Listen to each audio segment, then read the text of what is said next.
In this lecture, we're going to review some of the various methods sports psychologists might use to study sports psychology. Now, as an academic discipline, sports psychology is grounded in science. In fact, research is the primary focus for many people who consider themselves sports psychologists. As you recall from the history lecture, some of the earliest roots of sports psychology trace back to psychology laboratories of the late 19th century. So it's been a part of, research has been a part of sports psychology since literally the beginning of the discipline. There are, of course, other researchers who use sport as a context to understand human nature more generally. Sport may not be their primary interest, just psychology in general, but sport is a context in which to study that. And of course, the professional practice of sports psychology is also informed by science and utilizes scientific findings and the scientific method in the practice of applied sports psychology as well. Now, the scientific method, as I'm sure you've reviewed in other courses, is characterized by being systematic, repeatable, tends to have a high degree of control or controllability, trying to limit as many other explanatory variables as possible to really focus our inference on the variables of interest. It's empirical. It relies upon reliable observations. Those often get translated into numbers, but really empirical just means observations and systematic, reliable observations in the scientific method. And lastly, it's critical. There has never been a study that answers any one question once and for all.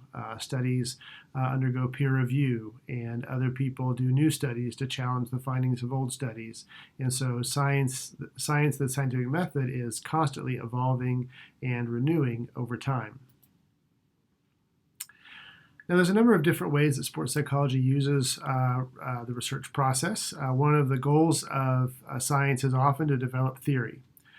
Theories are a set of interrelated facts or factors that present a reliable and systematic kind of big view of some phenomenon, with the goal being to describe, explain, and predict that phenomenon over time. There will be several theories we'll touch on throughout the course. A few examples that will come up in the course include things like social cognitive theory, developed by somebody you probably heard of named Albert Bandura, a famous psychologist out of Stanford.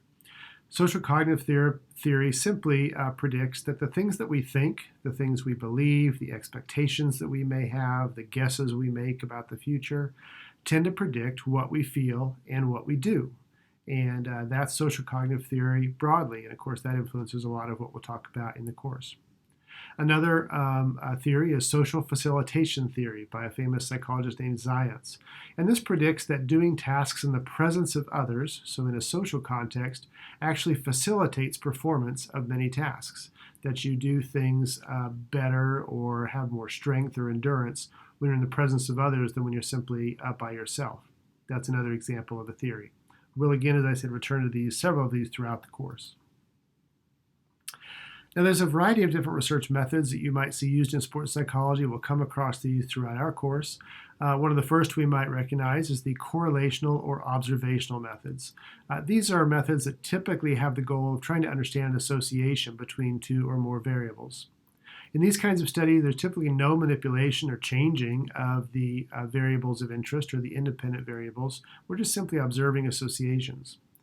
The main measure often used is correlation. This is a measure of covariance or the strength of covariance. How much does one variable change along with another variable? It ranges numerically from positive 1.0 to negative 1.0. Positive correlations mean the higher scores on one variable are associated with higher scores in the other variable. Negative correlations simply mean that a higher score on one variable is associated with lower scores on the other. As one goes up, the other goes down. That's a negative correlation. If they both go up or down together, that's a positive correlation. Now, one thing you always hear, and I want to emphasize again, is that correlation never implies or means causation. There's several problems with correlation and trying to infer causation. First, there's the chicken or the egg problem. We simply don't know kind of which change in which variable comes first. That's a problem. There's also this thing called the third variable problem. And the third variable means that if you see two things that covary together, it could be that one of those is causing the other to change, or it could be that there's a third variable that may be unmeasured or unknown that's actually causing them both to move together. And if it weren't for that third variable, these wouldn't have any association at all. So the third variable problem is always there. We're talking about correlational studies and correlation as a measure. We might be interested in changes over time in some studies or with some questions. This is what we might refer to as developmental research designs. We might be interested in changes over a short period of time or even over lifespan. There's a couple different ways to do this kind of research. Roughly, we can break them down into cross-sectional versus longitudinal. In the figure you see on the right here, cross-sectional is on the bottom. In cross-sectional, what you do is you try to find people right now who represent different time cohorts. So for example, different age groups might be grouped together in a correlational study to look at changes over time based on people who are at different ages right now. That's what's called a cross-sectional design. A longitudinal design, on the other hand, follows one single group of people over time as they grow and progress through, say, different age groups or different stage of a sport development.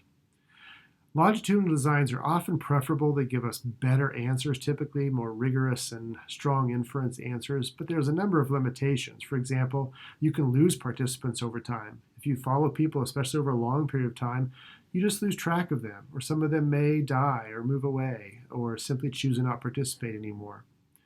It can also take a long time to get answers, especially if you're asking questions about the impact of something that happens in childhood upon later adulthood. Well, that could take years and years to get answers to that question, and that may not be ideal either. There are also, of course, experimental methods, and that's often used in sports psychology as well. In experimental methods, we have random assignment and really tight control of extraneous variables that give us the strongest inference about the research question. Participants get randomly assigned to one or more conditions with different so-called levels of the independent variable. That may be like the presence or absence of an intervention. For example, we may be interested in how the practice of visualization impacts motor performance, like say on shooting free throws in basketball. So we might randomly assign people to a couple of groups, and with one group, we'll have them do 30 minutes of visualization of imaginary practice at their free throws and seeing that ball go through the hoop. In the other group, we may have just sit and listen to music or something just to sort of pass the time. And then we'll see if those two groups differ. And that'll give us some inference about that intervention, whether that has an impact on a motor skill performance like free throw shooting. Now, typically with experimental methods, our interest is in the overall group effect, or what we might call on average. So on average, does the independent variable have an effect on the dependent variable? On average, does visualization help free throw shooting performance? And that may be a useful question for some designs and for some things you might be trying to answer. Usually experimental methods do what we call maximizing internal validity, meaning they limit all the other things that could cause the changes that you observe, but they do it at the sacrifice of external validity. External validity has to do with, well, how much does what you did in the lab or what observations you make in the setting generalize to what happens in the so-called real world? That's external validity. And often we're balancing between internal and external validity when we're planning any kind of study. The more a study has internal validity in general, the more limited the external validity is, and vice versa. The more it is strongly externally valid, the more it may limit internal validity and have other kind of questions about what caused outcomes that were observed. There's also what we call quasi-experimental methods. In quasi-experimental methods, participants may exist in groups. They're called quasi-experiment because they look kind of like experiments. There may be existing groups, but those groups were formed for other than random assignment. They may be students assigned to classrooms, or they may be people on certain teams within a sports league. And the factors that led people into those groups were not entirely random. There may have been some selection bias as far as how people got in those groups. Sometimes people exist in groups that simply can't be randomly assigned. Things like gender or age cohorts or people who may have been exposed to certain events.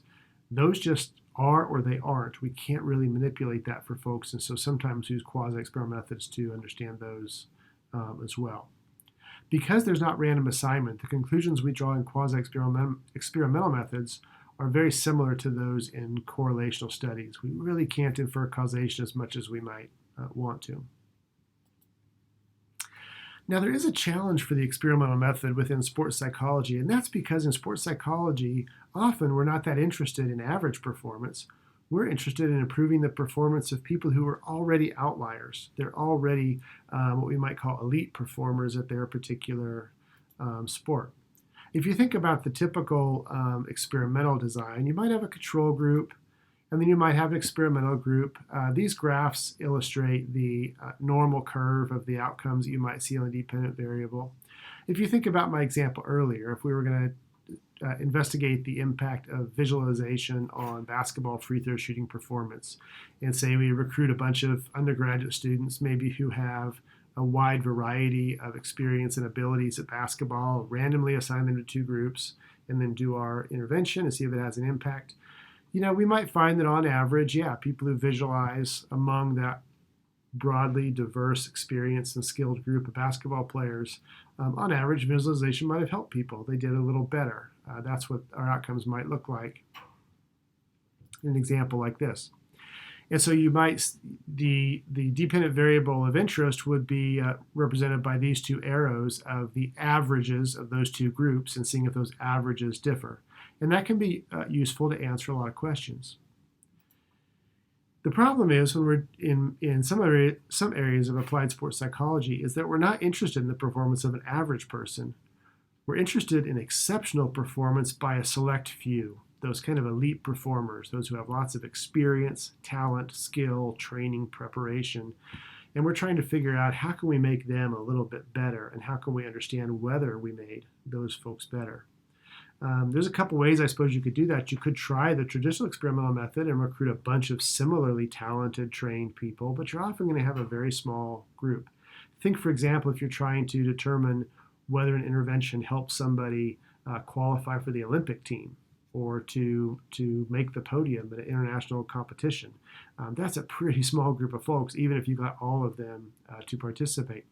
And random assignment would be a problem because they probably all want the intervention if we think the intervention might help. So there's a lot of problems there.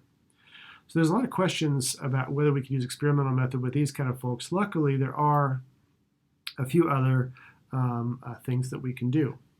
For example, there are what we call single subject or small n designs. These are ones where the comparison group is the participant him or herself. In the figure here, you see depicted what's called an A-B design, where in phase A, you take a number of observations of the individual themselves under their, quotes, normal or as usual condition. So we might have somebody shoot several trials of 20 free throws based on whatever they know how to do for free throw shooting right now.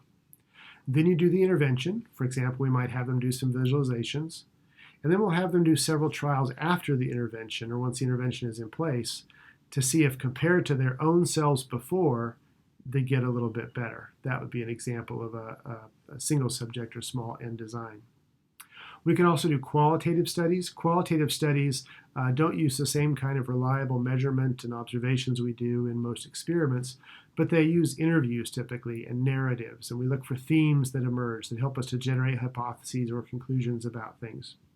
Case study is a specific kind of qualitative study where we look at a single case in great detail and try to account for as many variables as we can in trying to understand a single individual or a single individual's performance. And all of these methods can be valuable, but the problem is they're prone to lots of biases. They can be unreliable. And so we like to combine these with other kinds of research methods to try to draw strong conclusions. And the final research methods I will mention are reviews. So we may see meta-analyses or systematic reviews. What these do is try to look at, meta-analyses are kind of a study of studies. And so they may take a look at all of the studies that have been published and try to pull those together to try to make some sense of what it all says as a whole. Individual studies can create what are called effect sizes, which tell us how large the effect is in a single study, and that can become the dependent variable for a meta-analysis.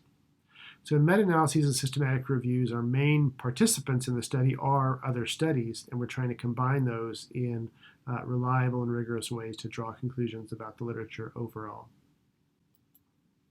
So that gives us an overview of the various research methods used in sports psychology. We will see a number of examples of these throughout the course, and now you're familiar with what they might look like, their strengths and weaknesses, and help us interpret those as we encounter them in the rest of the course.